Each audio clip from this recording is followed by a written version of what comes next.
2026 సంవత్సరం జూన్ నెల 2వ రాశి వృషభ రాశి. ఈ వృషభ రాశికి కూడా 12వ కుజుడున్నాడు. ఈ కుజుడు బాగా దెబ్బలు, యాక్సిడెంట్లు, రోగాలు తెచ్చిపెట్టడానికి బాగా ఉపయోగపడతాడు. అయితే ఈ వృషభ రాశికి డబల్ ప్లస్ ఉంది. ఏమిటి డబల్ ప్లస్ అంటే, శని ఏకాదశంలో ఉన్నాడు. 30 సంవత్సరాలకు ఒక్కసారి కానీ శని మీనరాశికి రాడు. ఈ మీనరాశి వృషభ రాశికి ఏకాదశి స్థానం. ఈ స్థానంలో శని జీవితంలో మిమ్మల్ని బాగు చేస్తాడు. మీ జీవితంలో ఎన్ని సమస్యలు ఉన్నా కూడా మిమ్మల్ని బాగు చేస్తాడు. కానీ మధ్య వచ్చే గ్రహాల గురించి తప్పించుకోవాల్సిన అవసరం ఉంది. కుజుడు 12వ ఉన్నాడు. ఈ కుజుడు రాహుకేతువులు, కుజుడు, కుజదోషం, కాలసర్పదోషం ఇవ్వబడ్డాయి. వీటి నుంచి మీరు బయటపడాలంటే మీ జాతకం చూపించుకోక తప్పదు. మీ జాతకంలో ఉన్నది ఏమిటంటే బుధుడు, శుక్రుడు, శని. ఈ 3 గ్రహాలు తప్పితే 5 గ్రహాలు పూర్తిగా బాగాలేవు. కాబట్టి మిగతా 5 గ్రహాల నుంచి బయటపడాలి అంటే మీ డేట్ ఆఫ్ బర్త్ ద్వారా మీ జాతకం చూపించుకోవాలి. డేట్ ఆఫ్ బర్త్ లేకపోతే హస్త సాముద్రిక ద్వారానైనా సరే మీ జాతకం చూపించుకోవడం చాలా అవసరం. ఇట్లా చేస్తేనే మీరు అన్ని విధాలా బయటపడతారు. లేకపోతే మాత్రం మీరు చాలా ఇబ్బంది పడతారు. బాగా ఆలోచించుకోండి. డేట్ ఆఫ్ బర్త్ ద్వారా కానీ హస్త సాముద్రిక ద్వారా కానీ ఈ వృషభ రాశి వాళ్ళు జాతకం చూపించుకోండి.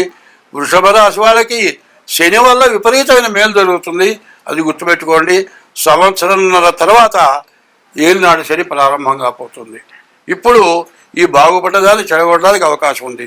కాబట్టి ఎంత జాగ్రత్త పడితే అంత మంచిది. స్వస్తి. శ్రీ గురుభ్యో నమః. హరి ఓం. శ్రీ మహాగణాధిపతయే నమః. శ్రీ మహాసరస్వత్యై నమః.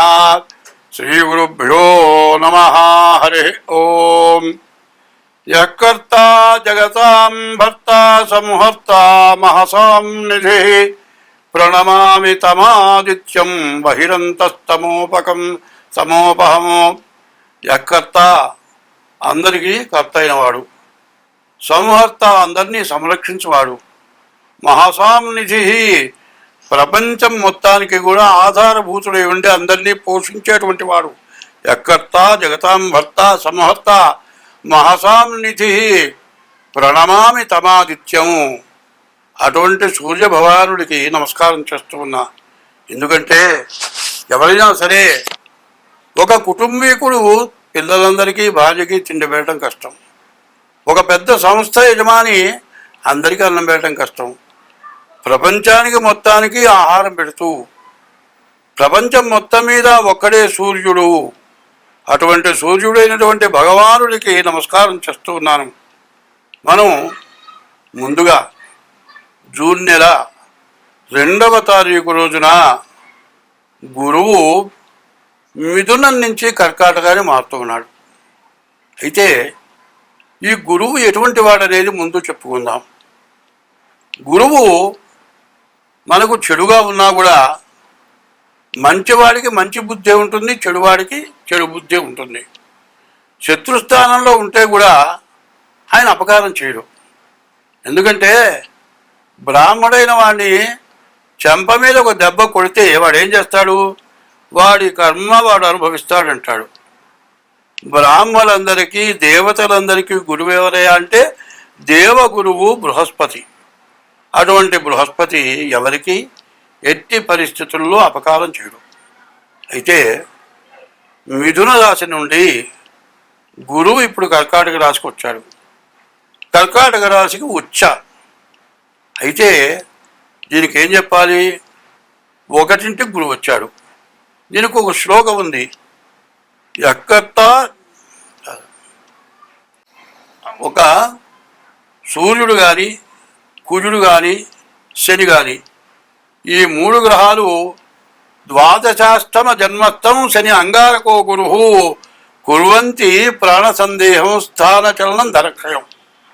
గురువు కానీ శని కానీ కుజుడు కానీ 12ంట, అష్టమం 8ంట, అర్ధాష్టమం 4ంట, జన్మస్థం 1ంట, ద్వాదశంలో ద్వితీయంలో శని కానీ గురువు కానీ కుజుడు కానీ ఉంటే బ్రతుకు తెరువు లేకుండా, ఉండే స్థలం మారిపోయి బ్రతుకు తెరువు దొరక్క అసలు ఎందుకు పనికి రాకుండా మళ్ళీ జీవనోపాధి దొరకని పరిస్థితి వస్తుంది అని చెప్తుంది. కానీ గురువు మాత్రం మిగతా రాశులు వేరు. కర్కాటక రాశికి చంద్రుడు అధిపతి. ఈ కర్కాటక రాశిలో మరి పునర్వసు నక్షత్రం 4వ పాదంలో రామచంద్రమూర్తి కర్కాటక రాశిలో ఉద్భవించాడు.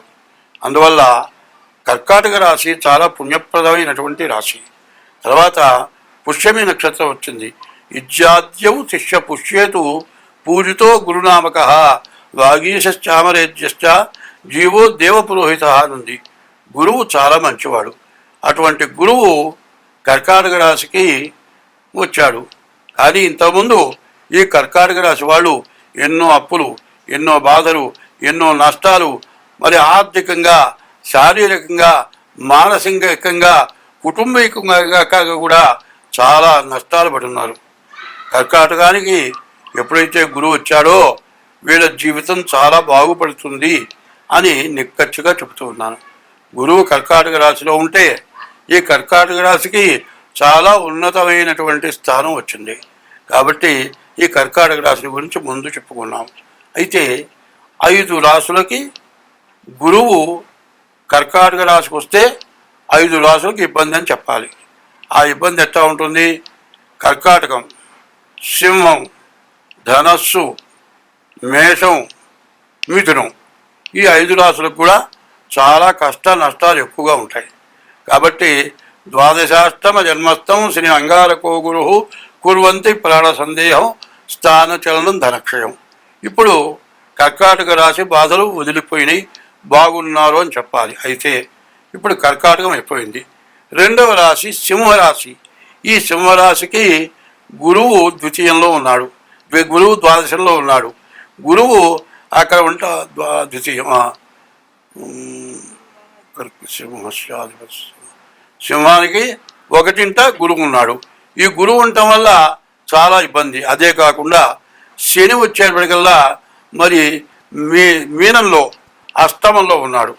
శని గురువులు పూర్తిగా బాగాలేరు. దానివల్ల చాలా కష్టాలు నష్టాలు బాగా ఎక్కువగా ఉంటాయి. ఇప్పుడు కర్కాటక రాశి, ఇప్పుడు సింహరాశి చెప్పుకున్నాం. కన్యా రాశి, తులారాశి, వృశ్చిక రాశి, ఈ 3 రాశులకి గురువు వల్ల ఎటువంటి నష్టాలు కూడా లేవు. అయితే ధనస్సు రాశికి వచ్చేప్పటికల్లా అష్టమంలో గురువు అయినాడు. ఈ అష్టమ గురువు ప్రాణకంటకుడు, ప్రాణం తీసినంత పని చేస్తాడు. అయితే ఇప్పుడు గురువు కర్కాటకానికి వచ్చిన గురువు 1 సంవత్సరం పాటు కర్కాటక రాశిలో ఉంటాడు. ఈ సంవత్సరం మొత్తం కూడా ఈ రాశులు, ఈ 5 రాశులు మిథునం, కర్కాటకం, సింహం, ధనస్సు, మేషం, ఈ 5 రాశులకు కూడా చాలా కష్టాలు ఉంటాయి.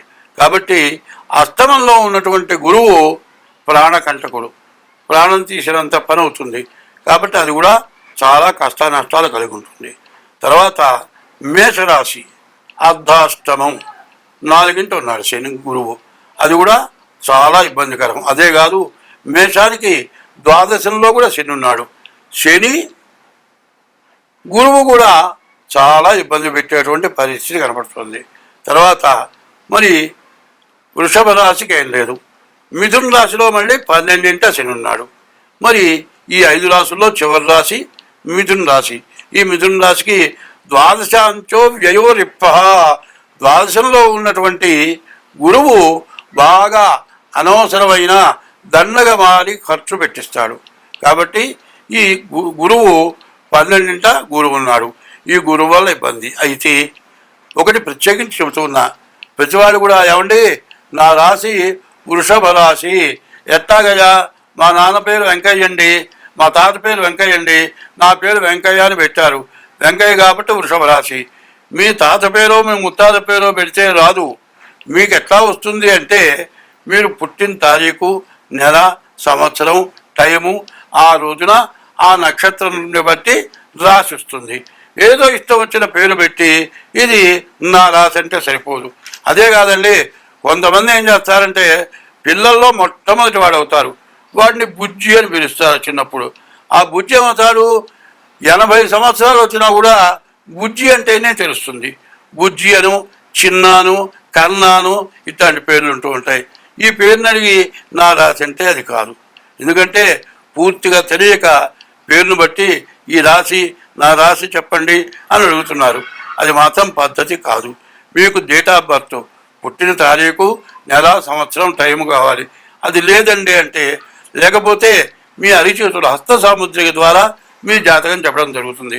అట్లా చెప్పాలి అంటే 60 వంతులే హస్త సాముద్రిక ద్వారా వస్తుంది.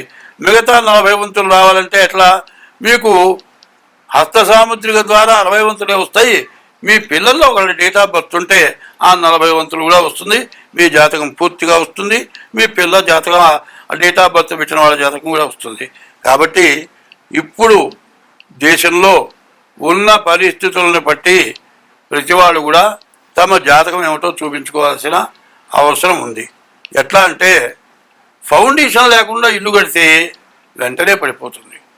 అట్లాగే ఇప్పుడున్న పరిస్థితుల్లో మీకు అందరికీ తెలుసు, యుద్ధం జరిగింది, ఆయిల్ దగ్గర నుంచి రేటు పెరిగింది, గ్యాస్ దగ్గర నుంచి దొరకటం లేదు. మరి ఇంకా తినుబండాల వస్తువులు కూడా కొన్నాళ్ళు పోతే దొరకవేమో. ఈ పరిస్థితులను బట్టి ప్రతి వస్తువు రేటు పెరుగుతుంది. రేటు పెరుగుతుంది కానీ ఆదాయం మాత్రం పెరగదు. దీనివల్ల మనం ఇబ్బందులు పడతాం. దీనికి తోడు మనకి ఏదన్నా చెడు ఉండేట్లయితే ఆ చెడు వల్ల ఇంకా బాగా ఇబ్బందులు వచ్చే లక్షణాలు బాగా కనపడుతున్నాయి. కాబట్టి ఈ రాశుల వాళ్ళు కర్కాటక రాశి, సింహరాశి, ధనస్సు రాశి, మేషరాశి, మిథున రాశి, ఈ 5 రాశుల వాళ్ళు కూడా ముందుగా మీ డేట్ ఆఫ్ బర్త్ ద్వారా జాతకం చూపించుకోండి.